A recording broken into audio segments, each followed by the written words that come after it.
C'est un hommage qui est d'ordinaire confidentiel et qui a pris cette année une dimension particulière. Sur la commune de Chasselet, dans le Rhône, le petit cimetière militaire a commémoré, vous le voyez, le 80e anniversaire d'un massacre presque oublié, celui de tirailleurs africains exécutés par les Allemands en 1940. Un événement dont on ne savait pas grand-chose, jusqu'à ce qu'un collectionneur transmette il y a quelques mois des photos saisissante de ce moment. Marine Brossard, Bruno Chastanier, Gaël Charnet et Gaëtan Lecointe. Des albums photos de soldats datant de la Seconde Guerre, ce collectionneur en a feuilleté des dizaines. Mais dans sa dernière acquisition, il fait une découverte glaçante. Quand je suis tombé sur cette double page, je suis vraiment resté interloqué, choqué. Une série de photos capturées à quelques secondes d'intervalle. Des officiers allemands pris sur le vif. Ils escortent une quarantaine de soldats français, des tirailleurs africains. Les chars mitraillent. Le cliché suivant, des corps inertes. Épilogue d'un massacre photographié en direct. Vraiment, je ne vous cache pas que je suis resté scotché et j'en ai fait des cauchemars la nuit suivante. Ces hommes savent-ils à ce moment précis qu'il ne leur reste que quelques secondes à vivre? Les visages sont tétanisés.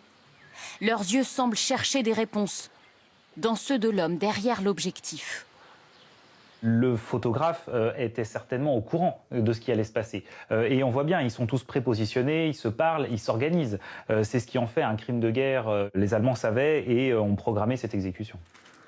Ces scènes, un homme les localise immédiatement. En fond, le mont Verdun qui permet clairement d'identifier le lieu comme étant le lieu du massacre. Cet historien travaille depuis 20 ans sur le parcours de ces tirailleurs africains. Leurs corps reposent ici.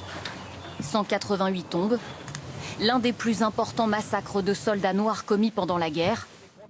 Les exécutions étaient alors quasi systématiques. Pour beaucoup de militaires allemands, ils n'étaient pas des soldats, pas même des hommes. Il représentait beaucoup de choses pour eux en termes de guerriers, de sauvages. C'était l'autre finalement, c'était celui qu'on ne connaissait pas et donc on le photographiait pour satisfaire sa curiosité, mais aussi pour marquer sa fierté de l'avoir vaincu.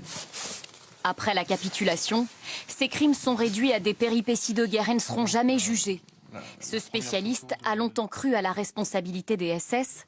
Désormais, il le sait, c'est l'armée régulière allemande qui est coupable. On a une preuve qui est indiscutable, qui va nous permettre d'aller chercher très précisément qui étaient ces hommes, puisqu'on a les marquages des unités, on a les numéros des chars, et l'étape prochaine sera de se rendre dans les archives allemandes pour tenter d'identifier les assassins. Comprendre, reconstituer l'histoire ignorée de ces soldats grâce à cette découverte, une chance inespérée, particulièrement pour le maire du village. Dans son bureau, il conserve précieusement les objets retrouvés sur les corps des soldats. C'est un peu de leur âme. Là, quand vous voyez des courriers de cette nature, on se rend compte qu'effectivement, les soldats ont été blessés et ils sont morts. Puisque ce sont certainement des taches de sang sur les courriers.